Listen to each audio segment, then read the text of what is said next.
Jorge Belanco, qué honor, qué gusto tenerte aquí en nuestro programa. La verdad es que no cualquier día uno tiene la posibilidad de sentarse con una persona tan legendaria, se podría decir, en nuestro movimiento en Latinoamérica. Así que estoy honrado y agradecido en verdad de que hayas aceptado la invitación y te doy la bienvenida. ¿Cómo estás? Bueno, muchas gracias por esta oportunidad de poder transmitir mis experiencias, mis viajes, mi vida. Estamos ahí de alguna forma humanizando el planeta, Ujú. porque hoy hace falta. Así es. Bueno, gracias a ustedes. Oye, Jorge, yo sé que tú no has escuchado, creo, nuestro programa, pero siempre comenzamos un poco conociendo la vida del invitado, de dónde viene, dónde naciste. ¿Nos quieres contar un poco eso? Bueno, yo nací en Argentina, nací en Buenos Aires y a los 3 años me mudé a la provincia de Córdoba. Después, porque mi papá siempre tenía su casa en venta como buen constructor, siempre creía que iba a poder, no sé, hacer tal vez negocios, pero él nunca pudo. Siempre tuvo una sola casa, pero después de Córdoba fuimos a un lugar que se llama Lavallol, después a otro que se llama Turdera, después en un lugar que se llama Drogué, ahí compró una casa vieja. Yo ya tenía más o menos 12 años. A los 22 me casé con una chica que tenía 17 años y nos fuimos a vivir a un lugar que se llama Santa Teresita, que está en la costa del Atlántico. Ahí vivimos 15 años y después nos mudamos, fuimos a El Bolsón, que queda unos 120 kilómetros al sur de Bariloche, en plena cordillera de los Andes, donde fui para no trabajar nunca más en la construcción. Mi papá veía el pasto del vecino más verde, digamos como decimos acá. Entonces me había mandado, después de la escuela primaria, a estudiar a un industrial que era tecnología en el automotor y al año eso no me gustaba, entonces yo le propuse de ayudarlo de día y estudiar de noche construcciones. Y bueno, mi papá me dijo, bueno, como vos quieras. Y tal vez me faltó decirte que yo, digamos, en la obra estaba desde que mi mamá le decía a mi papá, llévatelo a la obra porque se pelea con las hermanas, y yo tendría, no sé, 6, 7 años, y siempre estuve en eso. Pero cuando me fui para Bolsón, dije, no voy a trabajar nunca más en la construcción. Estaba un poco cansado de renegar un poco digamos que en la construcción convencional es un tipo de construcción que parece como que entra cualquiera y ya acarrea baldes y entonces ya es albañil, y después con los comercios que venden los materiales que no cumplen, que bueno, una serie de cosas que dije, no, voy a hacer otra cosa. Y a los 3 años más o menos de estar ahí, de 3 y 4 años, vinieron 3 amigos y me dijeron, che, nos vamos a Chile, te va a gustar porque vos que sos medio inventor. Yo no tenía luz, pero en un canal había puesto una rueda y bueno, no sé, siempre buscándole la vuelta para vivir un poco más de lo natural. Así fue que me llevaron a Chile y ahí me encontré con 2 arquitectos en una institución que se llamaba el Canelón en Oz, que habían hecho un ranchito y le habían puesto termómetros y hidrómetros y anotaban todo lo que veían, y además uno vivía ahí adentro y anotaba lo que sentía. Y así estuve como 2 horas charlando con ellos, me pasaron algunos materiales que habían, digamos, anotado ahí de lo que habían experimentado, y cuando me fui a mi casa, que estuvimos una semana ahí en Chile, me puse a experimentar y ahí descubrí que era lo mío. Y bueno, así fue que comencé con el tema de construir con tierra.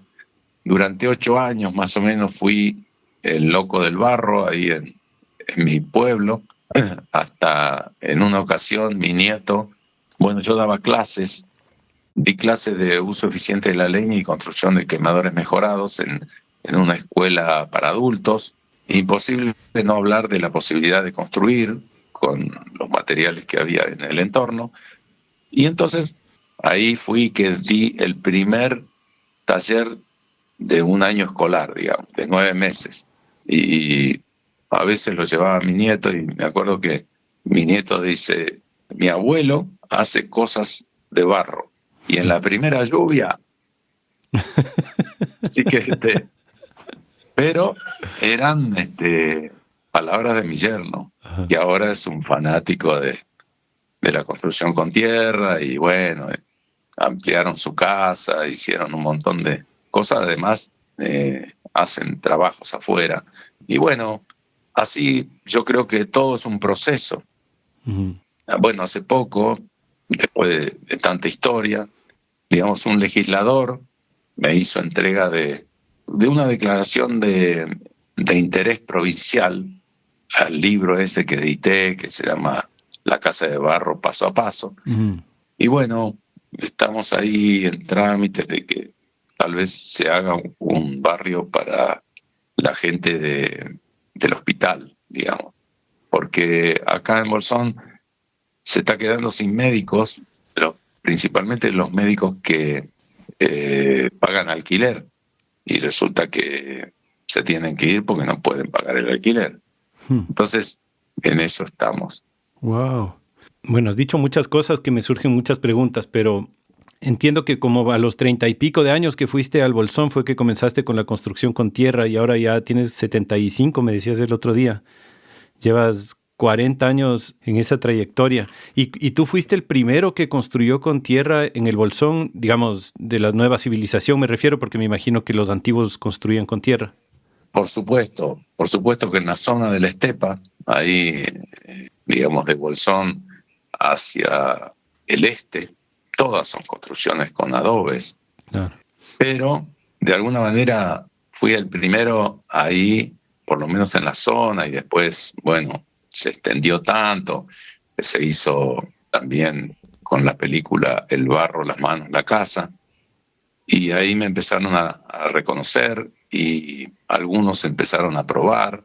Bueno, de esa manera fue que comenzó todo, ¿no? Se empezó a difundir muy de a poco.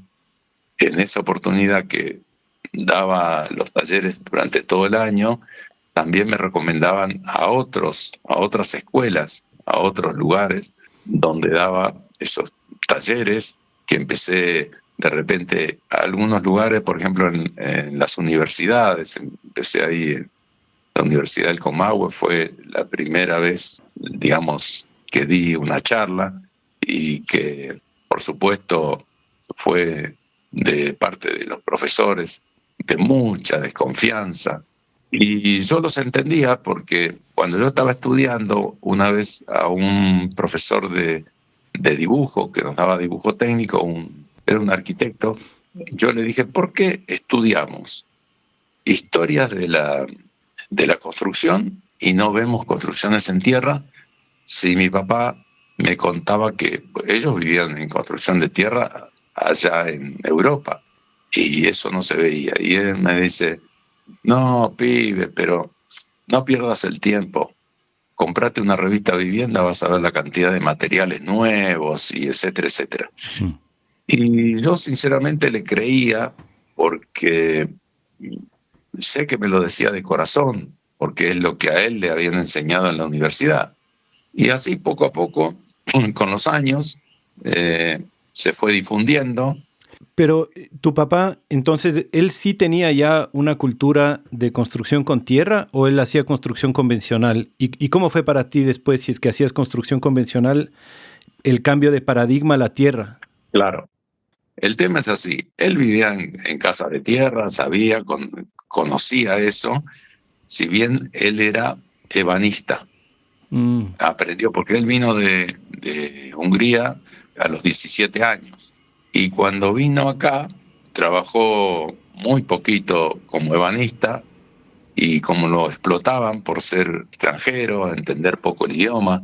Entonces, un tío de él, que estaba en la construcción, le preguntó cuánto ganaba y él le dijo, no, yo te doy el doble, vení. Y ahí fue que, digamos, para él le fue bastante fácil porque tenía conocimientos de construcción, porque en esos años, él nació en 1913, él vino en el año 30 de allá, y entonces le fue, no sé, relativamente sencillo, porque antes no era como ahora, que todos sabían de alguna manera construir. Mm.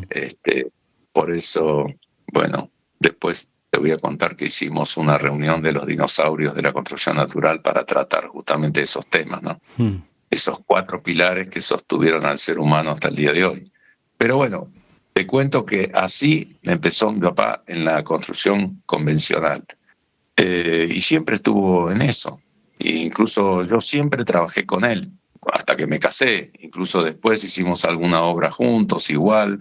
Y después yo, cuando me vine para Bolsón, que él se vino a los 6 meses, yo seguí, digamos, haciendo cualquier cosa. Bueno, por supuesto que siempre tuve la huerta, siempre tuve animales, digamos, animales en el sentido, no sé, gallina, pato, pavo, ganso, Mm. conejos, abejas, como siempre lo tuve, que eso lo aprendí de mi papá, de mi familia, siempre estuve viviendo así. Y bueno, siempre fui muy curioso y bueno, hice un poco de todo, sí. Y en esa época, los 50, 60, me suena que fue más o menos el boom del cemento, ¿no? Hasta ese momento yo creo que era más ladrillo. ¿Cómo era? Digamos, ¿tu papá en qué construía cuando construía en los años 50 y 60? No, no, ahí cal, cemento, ladrillo, todo lo industrializado, digamos, ¿no? A lo mejor lo único que se usaba un poco más era polvo de ladrillo, Mm. pero otra cosa, tierra y eso, no, no, no. Ujú. Teníamos siempre en nuestra casa el horno de, digamos, con lo que mi mamá hacía el pan, el galponcito del fondo, eso sí, era de tierra, pero la casa no. Ujú. ¿Y cómo fue para ti el cambio de paradigma? O sea, si es que me imagino que trabajaste desde niño hasta tus 30 en construcciones convencionales, Claro. ¿se te hizo difícil a ti como de reconocer que la tierra era un material válido? Bueno, eso pasó porque me fui a Bolsón para no trabajar nunca más en la construcción convencional. Mm. Y después conozco en Chile a esta gente que estaba investigando y buscándole la vuelta y qué sé yo, ahí en una institución. Ahí fue donde yo descubro que era lo que sentía, como que tenía que ser así. Es como que, no sé, entre que tomé conciencia de la gran contaminación que produce la construcción convencional, que es responsable por lo menos del 40%, porque todos los materiales que se usan en la construcción convencional hay que calentarlo, hay que de repente extraerlo de la tierra, porque todo sale de la tierra, desde el micrófono ese que tenés adelante tuyo hasta los celulares, todo sale de la tierra. Ujú. Y entonces un poco la conciencia y un poco sentirme bien haciendo eso o trabajando con la tierra. ¿Qué es lo que le sucede a toda la gente que va a mis talleres y bueno, y a otros también, a otros talleres también de construcción con tierra? Por eso a veces yo he contemplado mucha gente que se pone a acariciar el barro. Mm. ¿Viste? Y que yo le digo, no, úsenlo, las herramientas para que se hagan, bueno, pero bueno, esas cosas pasan. Algunos lo toman como una terapia. Yo tengo repitentes que van donde ando dando algún taller, si pueden, van y participan otra vez. Y yo le digo, ¿y qué haces vos acá? Hacé tu casa, ¿qué estás haciendo acá? Y bueno, pero se sienten bien. Además, hay algo que es muy natural, por eso somos bichos sociales, que nos sentimos bien con el otro, cerca de otros. por eso nos gusta juntarnos en familia o con amigos o con cualquiera. Nos gusta estar juntos a otros. Y porque aparte de que nos sale todo más económico, se arma un lindo ambiente. No sé, es algo que al ser humano es una necesidad eso. Totalmente. En oposición al sistema de construcción convencional, que más bien es súper hostil con el humano, ¿no? Muy ruidosa, muy peligroso, lleno de cosas filudas y... No, además, el construir la casa entre varios es otra historia, es otra cosa, no tiene nada que ver. Y bueno, cuando la gente va descubriendo eso, entonces, porque es un camino, como dicen, un camino de ida. El que se mete la nariz en eso, chao, listo, ya no tiene vuelta atrás. Además, cuando la gente se junta, no solamente que se construye, sino que puede aprender el mejor remedio para el dolor de cabeza, como el tema de curar el empacho, bueno, cualquier cosa. Se aprende de todo, y de todo principalmente de las vivencias humanas. Oye, Jorge, me gustaría que me cuentes un poco del Bolsón, porque, bueno, ya tuvimos una invitada del Bolsón que tal vez le conoces, es mi amiga la Paulina Ávila. Ah, Y ella nos contó un poco del Bolsón, pero fue hace más de 100 episodios. Y creo que tú eres uno de los habitantes del Bolsón que llegó cuando todavía era un pueblo pequeño, se ha convertido en un lugar muy particular, en especial para el movimiento así permacultural y no sé cómo llamarlo, ¿no? De vida sí. natural. Entonces, tal vez nos quieres contar cómo fue cuando llegaste y cómo ha ido evolucionando. Puede ser a la par de la construcción también, pero que nos cuentes sobre el Bolsón. Sí. Bueno, ya que hablaste de permacultura, te cuento que yo no conocía esa palabra y hace acá en Argentina el primer taller de diseño donde tuve la oportunidad de tomarlo a ese taller, que vino Mark Lindenger de Australia, sí, que es un discípulo directo de Bill Mollison, y esto hace 31 años y algo. Ahí nos tuvo internados durante 12 días y bueno, ahí conocí más a Carlos Estrao, que para mí es el referente más importante de Argentina, por lo menos, una persona que siempre ha vivido de esa forma y que lee la naturaleza de una forma extraordinaria. Y seguimos estudiando nosotros después de eso y dimos algún taller también. Armamos una ONG que se llamó Diversidad. Después a mí me llamaba mucho para dar talleres de construcción y a él de permacultura, así que ahí se hizo lo que se llamó el CIDEP, que era un lugar de investigación en permacultura. Y bueno, repetime la pregunta. Porque quería que me cuentes sobre el Bolsón, pero justo ahora que mencionas el CIDEP, me encanta que me lo cuentes desde el CIDEP también, porque creo que ha sido un lugar como emblemático ahí, ¿no? De la permacultura en Argentina. Sí. Bueno, el Bolsón, cuando yo fui, ya hace 40 años, éramos 4.000 habitantes. Ahora, empadronados, digamos, son 65.000. Wow. Entonces, sí, es un lugar que decimos que aquel que pasa un invierno, listo, no se va más. Mucha gente se enamora del lugar, está entre cordilleras. Sí, hay mucha actividad social. Nosotros decimos, hay mucha gente del palo, digamos, que tiene un pensamiento parecido.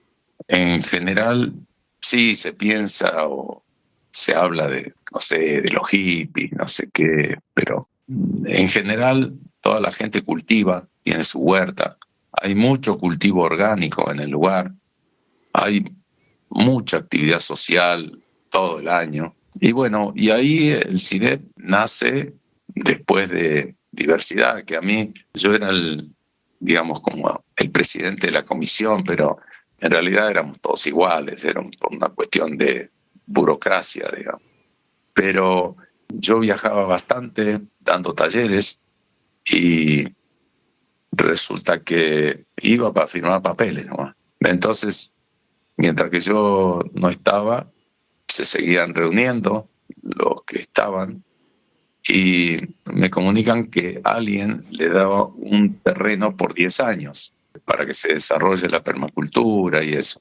Y yo le dije, muchachos, si yo no estoy, no, pero necesitamos, bueno, a la final, bueno, ¿dónde hay que firmar? Porque iban a recibir algunos, no sé, donaciones, qué sé yo, de otras fundaciones de Europa o algo así. Y bueno, después se armó el CIDEP legalmente y entonces se anuló diversidad.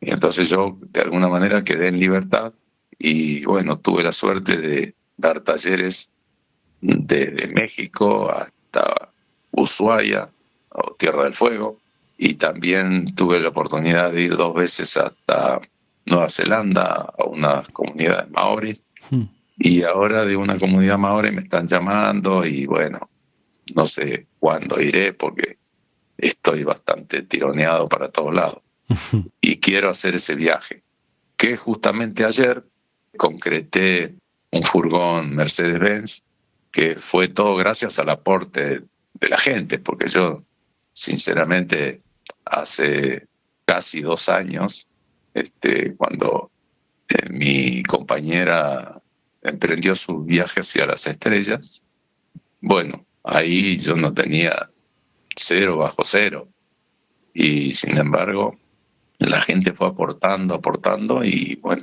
ayer pude concretar eso, ese sueño. Y ahora justamente ayer concreté, lo dejé en un taller que voluntariamente lo van a equipar adentro, y después en Tandil lo van a plotear o pintar, no sé, le van a hacer todos los garabatos ahí afuera, y después voy a emprender el viaje ese que tengo ganas de hacer, de alguna manera tirando semillas, como para que mucha gente se despierte un poco, que estamos un poco dormidos.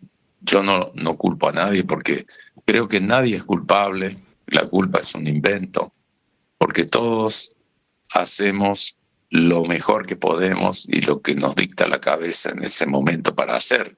Aún, no sé, el que roba o hace cualquier desmán, es su cabeza que lo manda, o su subconsciente, porque todos tenemos nuestra propia historia. Y bueno, yo digo siempre que si hubiera nacido en Japón, ¿sabes cómo hablaba japonés? Pero no, nací acá y hablo de estas cosas. Y todo lo que yo te digo es simplemente por una cuestión de historia mía, lo que me pasó.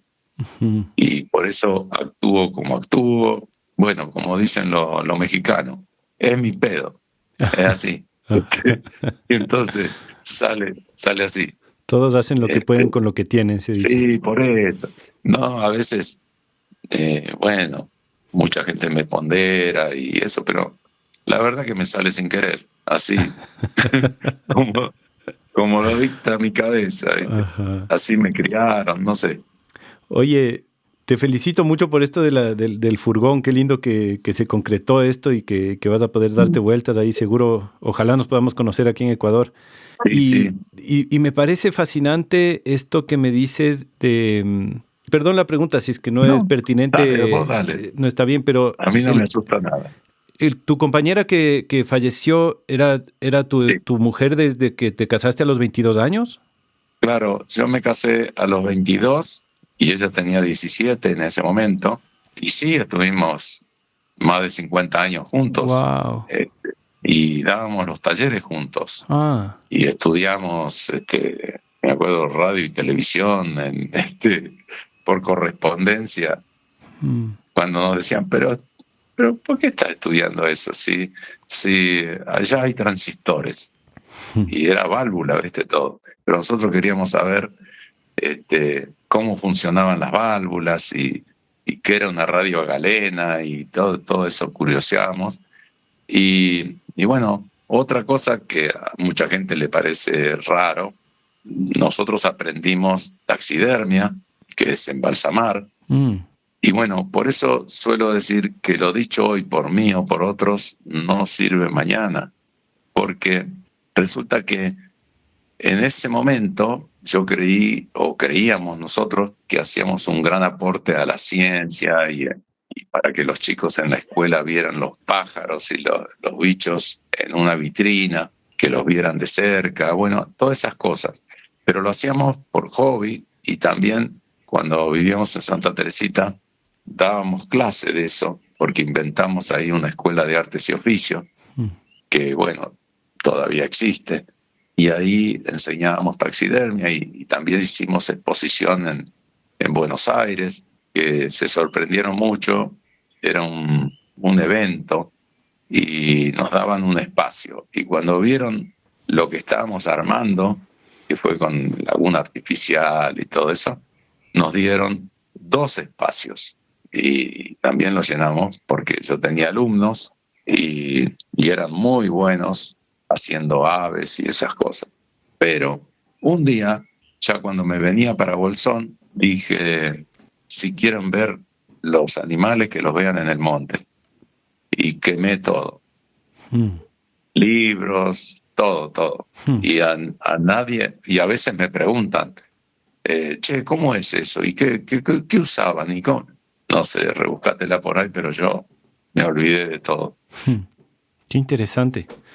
No sé nada de la taxidermia, pero me causa mucha curiosidad. Pero bueno, ya te olvidaste de todo, entonces creo que no es un tema que... Vos sabés que, no, otra cosa te digo. Vos sabés que del Instituto Nacional de Taxidermia venía un japonés y me becaron por los trabajos, exposiciones y eso. Me becaron para aprender a embalsamar gente. Y en ese momento yo no pude porque tenía que pagar hotel, comida. Además, iba a estar algo así como 15 días ahí para tomar todo ese curso. Y bueno, así que no fui. Así que zafaron. Wow, qué Y, locura. no, hay cosas, digamos, yo tengo mis propias creencias sobre el tema de la muerte y todo eso, que nosotros, imagínate, mi mujer estuvo 2 años con tratamientos paliativos, que justamente el cardiólogo le dijo, che, ese corazón no aguanta más de 1 mes y medio.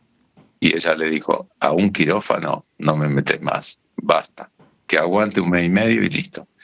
Y aguantó 2 años, 2 años y 1 mes, algo así. Y a veces ella me decía, che, pero ¿por qué no me metes en un geriátrico y hace tu vida y listo? Si yo no sirvo más ya para nada. ¿Dónde querés que te firme?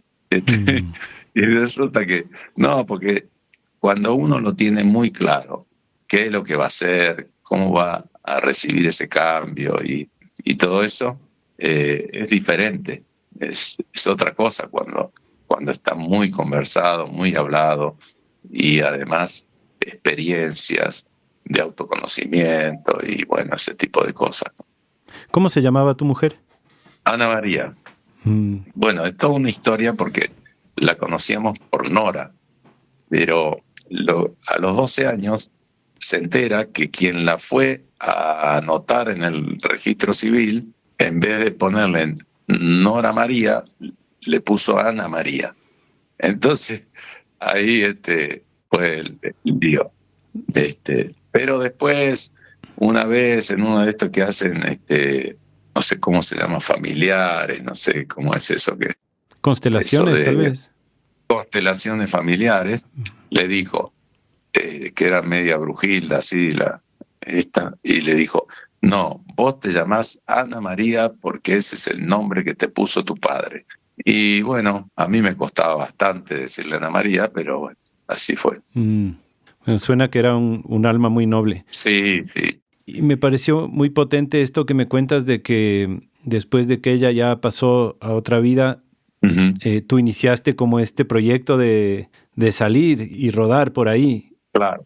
¿Y cuál es tu proyecto? ¿Cómo es la idea?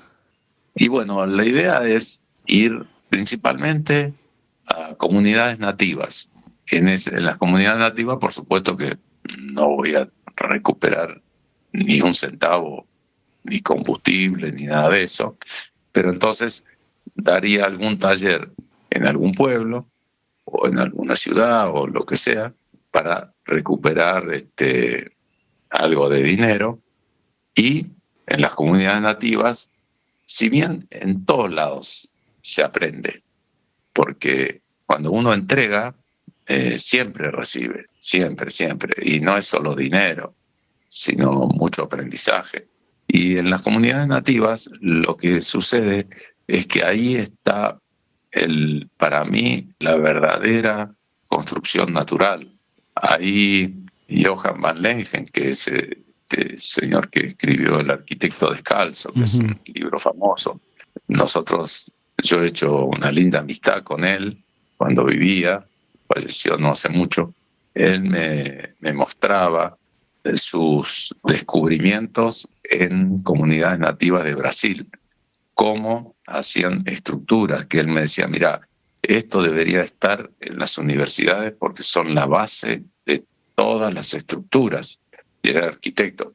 Y entonces, un poco ese es el proyecto, el frecuentar lo máximo posible comunidades nativas y después por ahí dar charlas, por temas, a veces temas específicos, ¿no? Qué genial. Yo de plano aquí alzo la mano para tratar de conseguir que llegues hasta acá, porque tenemos un lugar en el que se puede hacer justo eso. Estamos en Cotacachi, que es del norte de Ecuador, que es un pueblo indígena rodeado de comunidades que todavía guardan bastantes saberes ancestrales, pero que también están perdiéndolo bastante. Y en especial este tema de la construcción es muy particular porque es una provincia, yo diría, pero por lo menos este pueblo es un pueblo de albañiles, o sea, uno de cada 2 personas es albañil, pero todos en la construcción como convencional y la construcción ancestral le mantienen ya menos, y lo poco que lo mantienen en sus comunidades, pero no llega a permear realmente en la ciudad, en el pueblo. Entonces aquí tenemos el espacio, en nuestra casa tenemos una finca donde hacemos talleres, que ese podría ser, si es que te gusta el que se pague y que la gente venga, y también te puedo conectar con la gente alrededor para ir a conocer y dar talleres en las comunidades. Sí, en realidad yo he dado talleres para gente mapuche, para los com, muchas comunidades. Y como yo vivo en la Patagonia, entonces ahí he ido a muchas comunidades nativas y me llevo muy bien con esa gente porque siempre he vivido en lugares rurales o semirurales y conozco de animales, de plantas, de un montón de vivencias que tienen que ver con la naturaleza. Entonces, me es sencillo integrarme en las comunidades nativas. Y sí, por supuesto que voy a ir porque voy a pasar o estar, porque es un viaje sin tiempo, que puede durar 3, 4 años, 5, y si encuentro un lugar que me sienta contenido, que tenga que trabajar poco, que es vivir de la naturaleza, y me quedo y listo, ya está. Si total, todo lo que tenemos lo tenemos que devolver.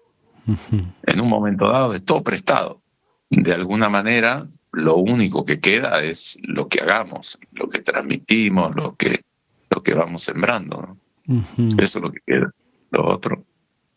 Qué bonito lo que dices. Me recuerda al cuento de Juan de las Semillas, de este señor que fue plantando semillas de manzana por todo lado y que decía justo eso, ¿no? Si es que algo puedo dejar para sembrado, es lo único que necesito y nada más. Me encanta. Y tu ruta es, sales de Argentina, te vas por Chile y luego hacia el norte, Perú, Ecuador, o Bolivia, Colombia. Sí, luego hacia el norte, pero casi te podría decir que el plan es que no hay plan. No sé cuánto tiempo voy a estar en Chile y en cuántos lugares y en qué lugares. Claro. Sí, en realidad ahí hay contactos en Chile, muchos, porque en Chile he dado muchos talleres, también en Bolivia, en Perú, en Brasil. Y bueno, un poco el sueño también, porque también me conocen ahí en Cuba, pero nunca fui. Sí, ahí fue premiada la película El barro, la mano, la casa también, como algo así como documental de interés social, algo parecido. También fue externada en Barcelona, pero creo que no necesito, ya me han invitado, pero hay mucho para hacer acá en la patria grande. Esa película es, yo creo, bueno, al menos así fue como yo conocí de ti y estuve en algunos talleres de permacultura y en todos los que estuve, esa era una película que sí o sí te pasaban en el disco duro, en donde se compartía, digamos, todos los materiales de interés así más importantes, ¿no? Los libros de permacultura, tu película y algunas otras cosas más. Entonces, yo creo que casi todo el que ha estudiado algo de permacultura en Latinoamérica ha visto esa película, ¿no? ¿Qué año la hicieron? No me acuerdo. No sé. Será 2012, por ahí. 13, tal vez. 16, no sé. Yo no, 16 ya no. No tengo ninguna fecha. No sé. No memorizo ese, ni fecha, ni nada de eso. Y bueno, sé que pasó, pero no más que eso. Uh-huh. Y bueno, te puedo comentar en eso que te comenté que hicimos una reunión de los dinosaurios de la construcción natural. Cierto, sí, por favor. Y claro, un día Maximiliano Maciotra, es un amigo que es en este momento donde estoy, resulta que fue a mi casa como un desconocido y me hizo una nota. Y en la nota nos pusimos a conversar de que a mí me llamaba la atención y pienso que hay 4 pilares fundamentales que han hecho que el ser humano pudiera existir hasta ahora, pero que, no sé, parece que el sistema se adueñó de esos 4 pilares y entonces nosotros estamos arriba de eso y temblando porque no están o porque no los podemos manejar. Y que desde chiquitos nos enseñan letras, primero, letra, matemática, geometría, qué año vino Colón, cuándo vino no sé quién, qué es lo que pasó, pero algo fundamental que si no lo tenemos no podemos vivir, que es procurar los alimentos, comunicarnos, que viene de común, de comunidad, de tribu, de juntarnos para lograr cosas.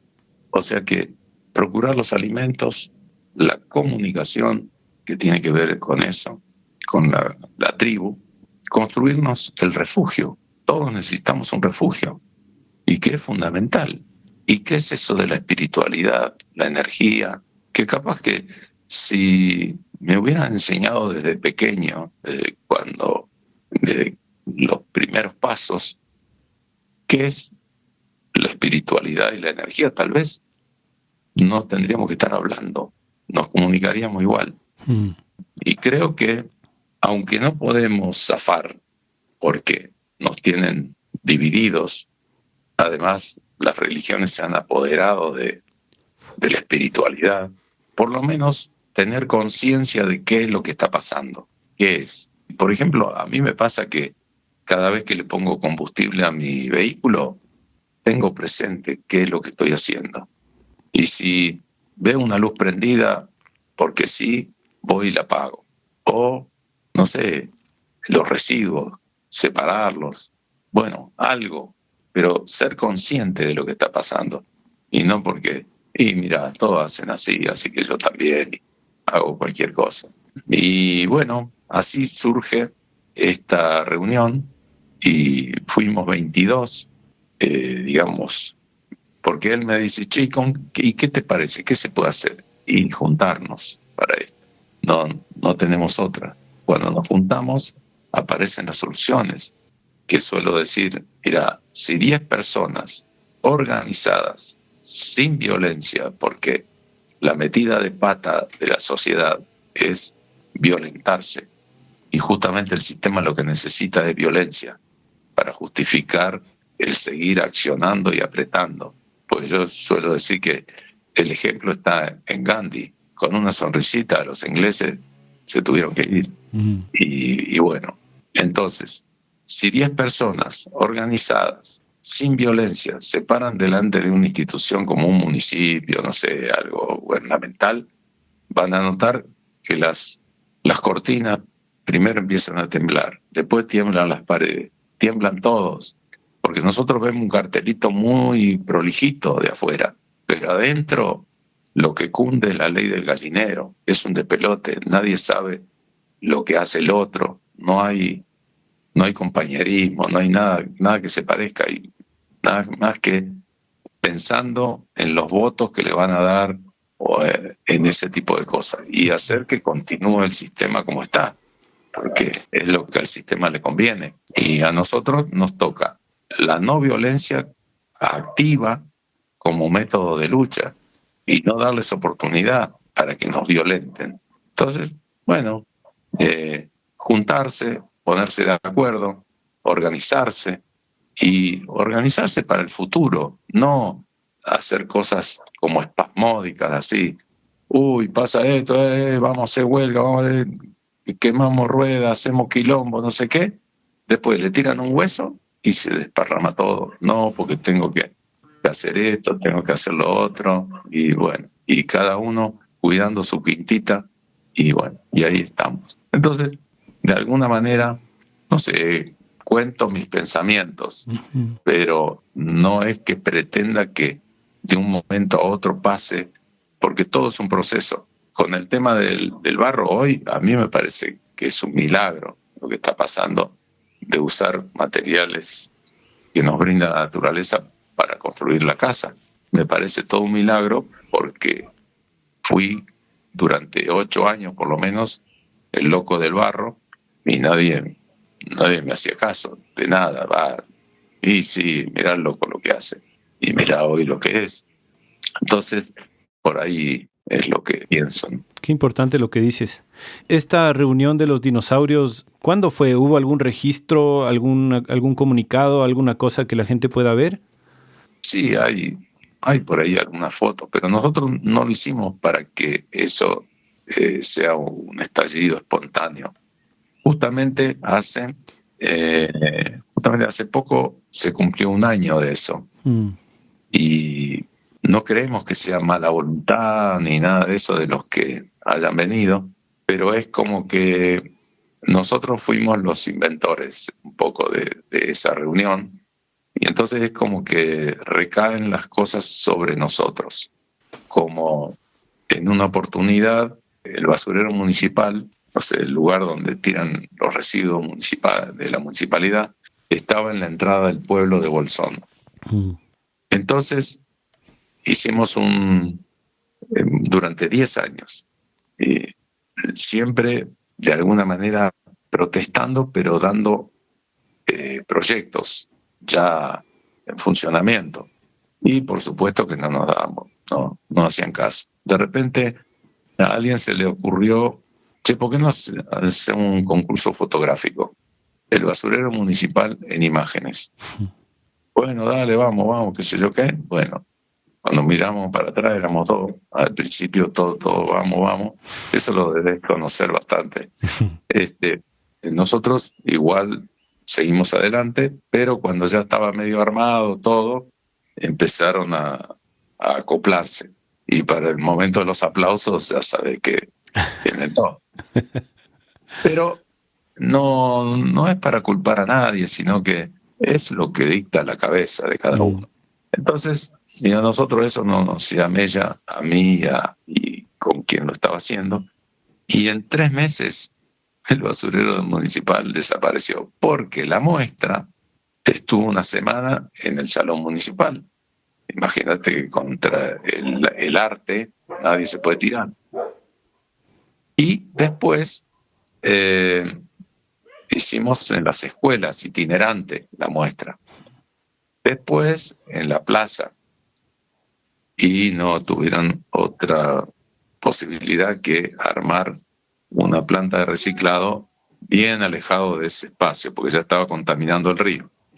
Por eso te digo que es todo un proceso, es decir, y ahora, en estos días, íbamos a tratar de reactivar como una segunda instancia, porque la idea es, nos juntamos, fenómeno, trabajamos en 4 mesas, con 4 papelógrafos cada uno. Fue 2 días la reunión, viajó gente de más de 1.700 kilómetros. Wow. En un auto, no sé cómo viajaron tanto, que de un tirón llegaron y de un tirón se fueron, y otros vinieron de diferentes provincias y lugares. Y bueno, gente que conocíamos, que tenían una línea de pensamiento parecida.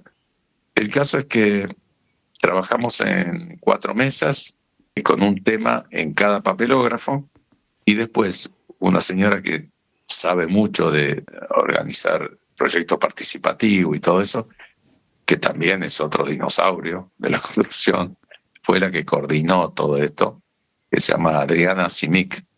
Y ahí en la mesa se llenaron esos 4 papelógrafos y hicieron una presentación de por qué escribieron esto, aquello. Y la conclusión final la tomamos al otro día, donde juntamos las coincidencias y qué sé yo. Y bueno, en definitiva, todos coincidíamos que teníamos que juntarnos, que practicar la comunicación, de formar la tribu de alguna forma, de alguna manera, que era mucho más conveniente para nosotros, y que eso lo íbamos a divulgar de alguna forma. Y bueno, nosotros comentamos que esto no era para nosotros, para inventar algo nosotros y lucirnos, sino que todos nos lo teníamos que poner al hombro, a esa conclusión. Y bueno, durante un tiempo nos juntábamos, bueno, pusimos a disposición cada uno con su oficio oficial, digamos, o sus saberes o sus cosas, pero bastante rápido se diluyó con que todos tienen que atender el celular y la nena a la escuela y no sé, y todas esas cosas. Pero seguramente que en estos tiempos, no sé, en estos días, no sé, vamos a tratar de reactivar eso, a ver qué quedó de todo eso, y de alguna manera aclarar que no es cuestión de que, bueno, si me necesitas avísame, porque eso suena bastante averso. No, involucrarse, si lo sienten así, por supuesto. No, nada puede ser. Si fuerzas en un sentido, produces lo contrario. Así es la ley. Entonces, no, simplemente por ahí uno se olvida o no sé. Y por más que se haya diluido, ahora ya lo estás diciendo frente a algunos miles de personas, así que la divulgación está activa y vigente. Así que por más que tal vez, si es que la difusión que quedaron no fue como fue, pues tú lo sigues cargando, y seguro que algunos de los 22, y esto se sigue divulgando. Así que la vida sabe cómo lleva los mensajes también. Sí, todas las acciones de alguna manera quedan en cada uno, las vivencias, que es también lo que te vas a llevar, ¿viste? Uh-huh. Y además, esto de divulgar, aún uno, si lo ve desde otro punto de vista, es asegurarse la vida eterna, porque si, suponete, a vos se te ocurre algo, lo difundís, el otro difunde a otro y así se va multiplicando, y es lo que queda realmente de la vida. Por eso yo, por lo menos, y debe ser bastante contradictorio para muchos, yo no justifico el patentamiento de cosas. A mí me han dicho, che, ¿por qué no patentás eso de poner los listones así a 45 grados, qué sé yo, en la quincha? Y no, porque si yo tengo que nombrar todo lo que influyó para que un día a mí se me ocurra eso, que tal vez en otra parte del mundo también ya lo estarían haciendo, al saber, no me alcanza una biblioteca. Tenía que empezar no sé, el vientre de mi madre y tal vez mucho antes, a decir qué eventos hicieron que pase una cosa y después pase la otra y la otra y la otra y la otra, hasta que yo llegue a ese espacio. Entonces, para mí, la sabiduría o las ideas o eso son universales, no tienen que ver con el universo, no una persona puede adueñarse. Es algo tan ridículo como ponerle precio a la Tierra, ¿viste? Uh-huh. ¿Cuántos millones de años tiene el planeta? y viene alguien y dice, no, estas 2.000 hectáreas son mías porque acá hay un papel que dice así. No dice, yo me encargué de matar a no sé cuántos indios y no sé qué cosa, no, o de prender fuego cualquier cosa. Esa parte no existe. Entonces, me parece bueno que, aunque no, que es lo que mucha gente dice, no, pero yo solo, ¿qué voy a hacer? ¿Qué voy a hacer? Pero no, tener conciencia de de cómo es el mecanismo ya es un gran paso adelante. Y un poco, no sé, es eso lo que, no sé por qué es lo que habrá pasado en mi niñez o en mi adolescencia o lo que sea, que influyó, que de repente me diera cuenta de un montón de situaciones que aquel que dice, bueno, la vida es así, no es así. Hay otras formas, hay otra manera, hay otra conciencia. Por eso muchas veces digo que tenemos que tener conciencia de que estamos navegando en una mota de polvo en el universo, que si vos te alejás no es nada, ¿eh? Y resulta que nosotros peleando, no, discutiendo y qué sé yo cuánto, desaprovechando la vida que nos regalaron. Entonces, no tiene sentido un montón de cosas. O por ejemplo, no sé, parece que dicen que hay mucha gente en el planeta y entonces, no sé, no se dan cuenta, no hay forma, ¿no? Y no porque, no sé, bueno, cuestiones económicas o cuestiones que no tienen sentido. Y bueno, en la medida que tomemos conciencia en lo que estamos, creo que vamos a poder estar mejor todos. Y mientras más le apostemos a esta filosofía que tú dices, que me parece tan valiosa, ¿no? Esto de las patentes, por ejemplo, o del ponerle precio a la tierra, que más allá de atribuirle a una persona la propiedad de una idea o de un pedazo de tierra, lo que hace en verdad, creo yo, es fortalecer una institucionalidad que toma el control sobre las ideas y sobre la tierra, más allá de que esa institucionalidad diga, esa idea es de Belanco, por decir, o esa tierra es de Felipe. Lo que hace en verdad es institucionalizar tanto las cosas que nos desempodera totalmente de nuestra propia red humana, que funciona naturalmente y nos desempodera de lo que podemos hacer, de cómo nos podemos organizar, de eso, ¿no? De cómo hacemos las cosas. Y creo que ahora estamos tan metidos en esto que ya no lo podemos ver. O sea, que ya asumimos que lo que tú decías, ¿no? Así son las cosas. O sea, ahí está el Estado, ahí está el municipio, ahí está la policía, ahí está los dueños, qué sé yo, el instituto que es dueño de la propiedad intelectual. Y nos perdemos en esa locura, ¿no? Claro, porque creo que cualquier animal, cualquier bicho, cualquier ave, cualquier ser humano que nació en este planeta tiene derecho a un pedazo de tierra donde desarrollarse, donde estar, donde criar su familia. Pero claro, a lo mejor no pueden cazar los pájaros para cobrarles estadía, o una liebre, o no sé, cualquier bicho que nace en el planeta tiene derecho a un pedacito de tierra donde desarrollarse. Uh-huh. Y claro, no sé, hay tantos pescados en el mar ahí para cobrarles impuestos, pero bueno, no pueden, porque si no lo harían.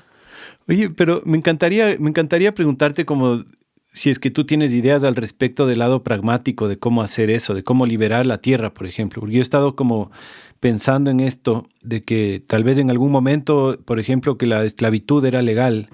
Claro, y que la gente consideraba que era normal que alguien pueda comprar la vida de otra persona.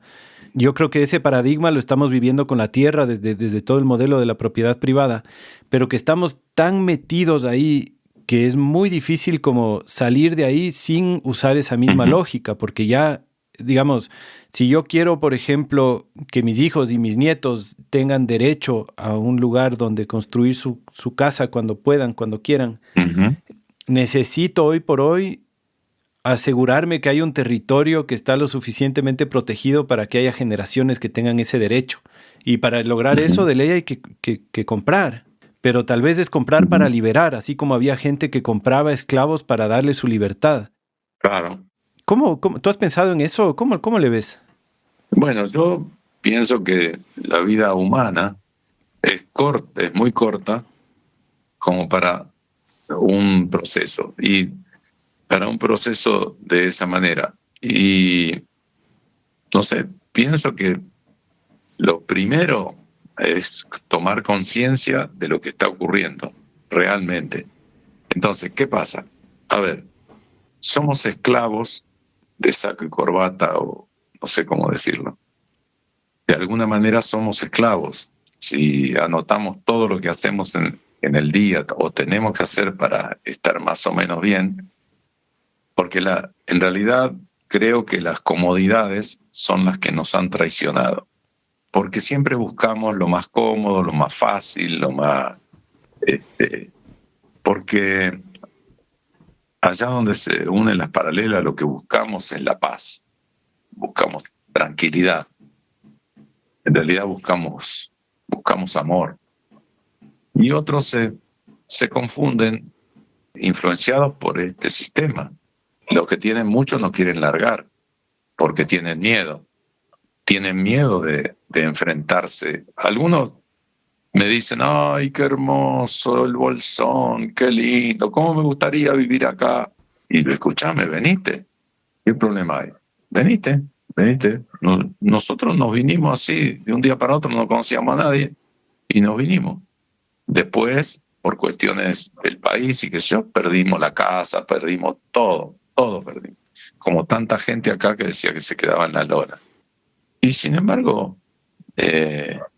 ahí estamos. Pero vos decís, vos te parece fácil porque no sé qué, no sé cuánto, y se quedan lamentándose porque están en el cuenco de, viste, el sapo en agua fría con el mechero abajo y el sapo en agua caliente, digamos, que cae en agua caliente y salta para afuera. Pero en ese que está entibiándose de a poco, cuando quiere acordar, está quemado, está cocido. Y bueno, y me dicen, no, pero escúchame, y queda lejos del hospital, y el supermercado, ¿dónde está acá? Y el no sé qué, y la farmacia, pero no tenés luz. Y yo no tuve luz durante 7 años. Entonces, de repente, si un día se corta la luz, uy, la catástrofe. Me decían que en España se cortó, no sé, un par de días, no sé qué, y la gente andaba deambulando como zombies. Imagínate si cortan internet por una semana. Y bueno, no van a saber qué hacer. Hay una catástrofe. Por supuesto, capaz que un chico se está muriendo de hambre y mira una liebre que cruza y dice, ay, pobrecita la liebre, mira qué bonita, cómo salta. Y yo sabe cómo me la como. Y listo, chao. No sé, o cosas parecidas. No, pasa algo y me da cosa hablar con el vecino, y cómo le voy a pedir al vecino, y cómo, no sé, porque el vecino me puede robar, me puede hacer esto, me puede no sé cuánto. Y eso pasa en las ciudades, y eso lo estoy experimentando acá, que no veo la hora de irme, porque sinceramente, cuando fui acá a un lugar que se llama San Vicente, atravesamos toda la ciudad.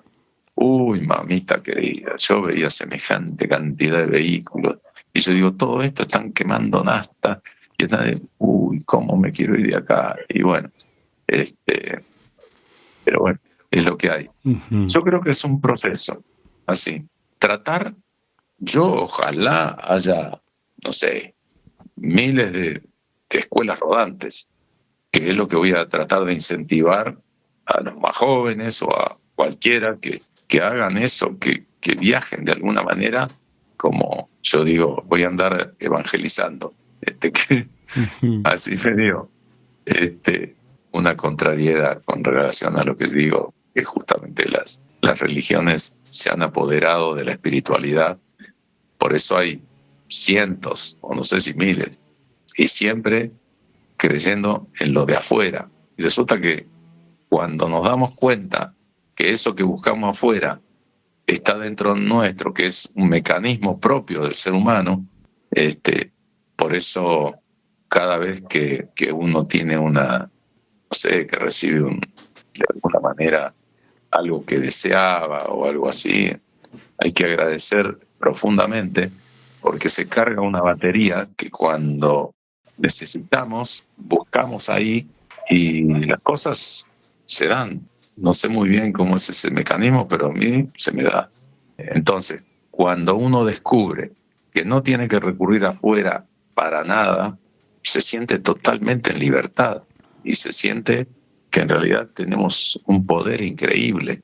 Entonces, lo que a mí me pasa, por lo menos, de lo que hace muchos años descubrí que eso que a veces buscaba fuera de mí estaba dentro mío. Entonces, donde esté, lo llevo.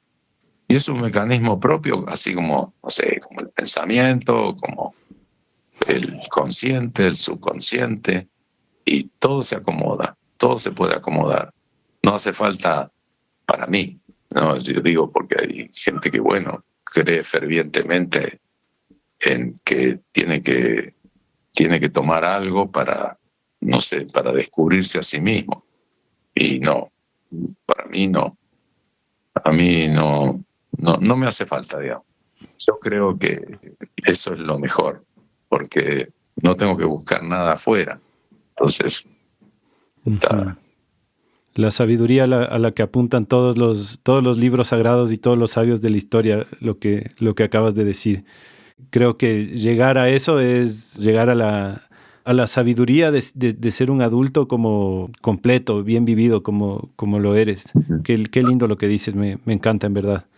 Jorge, antes de terminar, hay un par de preguntitas que hacemos a todos los invitados y que tengo mucha curiosidad de qué nos vas a recomendar tú. Siempre pedimos que nos recomienden tal vez algún libro que tú creas que pueda ser bueno para este momento, o tal vez que nos cuentes qué estás leyendo ahora. Bueno, vos sabés que está bien. Uno, no sé, yo empleé la cabeza para un montón de otras cosas, pero en mi vida habré leído completo 5 libros. Bueno, tenía la suerte que muy joven, porque, bueno, mi señora, mi compañera, me leía, porque era rapidísima para leer. Ella corregía libros. Íbamos andando y me decía, uy, fíjate, mira ese cartel, la falta de ortografía que tiene. Y eso, bueno, porque tenía mucha práctica para leer y era porque, bueno, acá había unos cómics, D'Artagnan, el Tony, qué sé yo, bueno, todo eso. Cuando ella era muy chica, que el hermano y a veces el padre compraban esos cómics, que eran unas revistas, y no sé por qué, como que no se la dejaban agarrar o... Entonces se escondía en el baño y leía rápido, rápido, rápido, ¿viste? Y así, siendo muy chica, así teniendo, no sé, 8, 10 años, empezó a leer muy rápido. Y además leía muchísimo más rápido que lo que podía decir. Y entonces a ella le encantaba leerme y yo cómodo, ¿viste? Y como siempre hacíamos las cosas juntos. Por supuesto que íbamos a la obra, dábamos los talleres, ella siempre me estuvo ayudando en eso. Me ayudaba, nos ayudábamos los dos porque ella sabía mucho de eso. Y entonces he leído muy poco y últimamente sí, estaba leyendo un libro de poesías, un librito que me regaló un amigo, Santiago, no me acuerdo el apellido, pero él es una persona muy joven, no sé, 40 años por ahí, y que es poeta, es payador, es escultor y un muy buen albañil. Y además escribe poesías y eso. Y él me decía que la base de su aprendizaje ha sido porque su madre era docente y le obligaba a leer el diccionario. Y entonces, que para él era un poco aburrido a veces, pero que aprendió tantas palabras que a veces en una reunión de amigos le dicen, bueno, Santiago, basta, no hables más en poesía, no sé, porque él conversaba siempre así. Así que por eso tiene esa habilidad. Mira, los libros de por ejemplo, tengo todos los libros de Minke porque me regalan. Y a veces digo, no me regales ese porque no, ya lo tengo 2 veces. Y he leído algunas cosas nomás, no he leído todo, porque bueno, siempre cada maestro con su librito, y la verdad, ahora estoy escribiendo, pero en un cuaderno, porque voy a editar un libro sobre los tips, así, tips en el sentido, bueno, cómo colocar una puerta, porque, por ejemplo, la puerta de entrada siempre no hay que ponerla a plomo. Siempre está eso, no hay que poner a plomo todas las puertas, qué sé yo, y no es así. Porque si vos la pones a plomo, te raspa, por ahí te raspa en el suelo, y tiene que estar herméticamente cerrada para que no pase ni una cucaracha ni ninguna cosa por abajo. Entonces tiene que estar así 2 milímetros fuera de plomo hacia la parte que cierra, para que cuando se abre se levante, pero se levanta poquito, pero cuando cierra queda hermética. Entonces, porque si vos la pones justo a plomo, y a veces justo a plomo y a veces por ahí afuera de plomo, y entonces cuando se abre, raspa contra el piso, entonces la cepillan, pero al cerrar queda con una rendija. O, no sé, cosas como colocar una regla, por qué conviene aprender a manejar las herramientas, la cuchara, fratacho, lo que sea, por qué no colocar una abertura en la mitad de la pared, del espesor, digamos, de la pared, porque después querés abrir la ventana y no te abre tener la mocheta de la abertura y entonces no podés abrir la hoja. Bueno, o tantas otras cosas.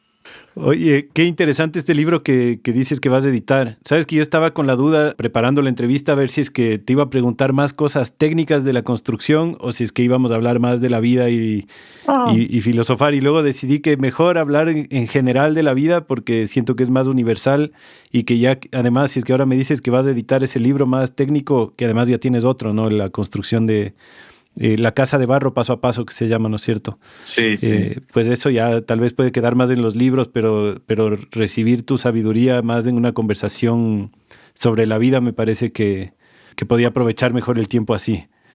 Bueno, son 70, ya ahora el 28 de junio cumplo mis primeros 75 años. Así que sí, y la verdad que voy a dar un taller ahí justo en Carmelo, Uruguay, y ahí están, justo es un lugar convocatoria de, no sé, que se juntan músicos y no sé qué cuánto, así que están preparando una fiesta ahí, dice que me van a festejar el cumpleaños ahí. Qué bien. No, porque yo, escúchame, ¿sabes qué? Es mi cuerpo que se envejeció, ¿eh? Ajá. Yo no. Yo ahí estoy firme, más o menos, ponele 30, más o menos. Pero estoy metido en un cuerpo que no quiere hacer mucho, ¿viste? Ese es el problema. Pero bueno, qué lindo. ahí estamos. Ajá. Oye, Jorge, para cerrar, no sé si quisieras dejar un mensaje a los oyentes, lo que sea que te nazca, si quieres dar algún consejo o solo despedirte de la audiencia o lo que les quieras decir. No, lo que a mí se me ocurre, que hay que tener eso de conciencia, que estamos navegando en una mota de polvo en el universo, y creo que la naturaleza es lo más. La verdad es lo más. Cuanto más cerca de la naturaleza, más cerca de la verdad. Eso es algo que una vez se me ocurrió. Pero en eso creo que está ahí. En la naturaleza está la verdad. Y otra de las cosas es juntarnos. Todo sale más económico. Podemos sumar lo que sabe uno y lo que sabe el otro. Todos somos ignorantes de diferentes cosas. Entonces, si sumamos lo poco que sabemos cada uno, ahí está la solución.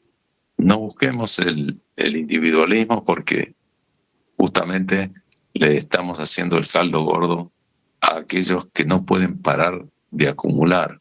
Así que juntarse. Yo creo que siempre suelo comentar que cuando estoy dando un taller, que aunque ninguno de nosotros, digo, que sepamos nadar, somos capaces de hacer un buque que nos puede llevar y puede flotar y puede andar. Con el aporte de cada uno podemos hacer milagros realmente.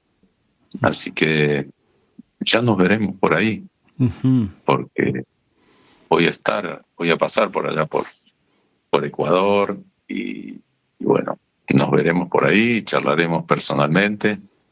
Y imagínense la cantidad de cuentos que hay en 75 años.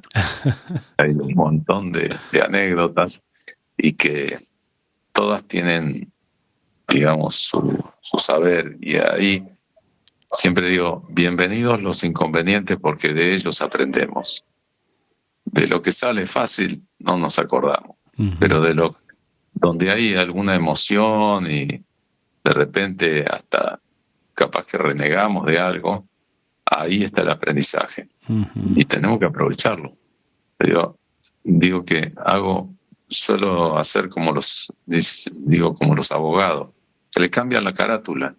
Entonces, decir, bueno, es un inconveniente o accidente o lo que sea, y no, le cambio la carátula y digo, es un desafío, yo puedo, la solución siempre está, solo hay que encontrarla, pero ahí está la solución, en cada problema está implícita la solución, eso decimos en permacultura. Así que firmes, adelante, con la no violencia como método de lucha. Qué lindo, qué gran mensaje, Jorge. Te agradezco muchísimo. Ha sido un honor, en verdad, conocerte, conversar contigo. Va a ser mucho más todavía conocerte en persona. Aquí tienes una casa en Cotacachi y en todo Ecuador, la red de guardianes de semillas también. Aquí tienes por todas las regiones gente que te va a recibir con los brazos abiertos. Así que, bueno, eso, qué ilusión va a ser conocerte y muchísimas gracias por darnos este espacio. Bueno, igual para mí. Gracias. Gracias. Un lindo día y mucha suerte con la caravana. Allá vamos a andar. Chévere. Chao, Jorge. Un abrazo grande. Chao. Hasta luego.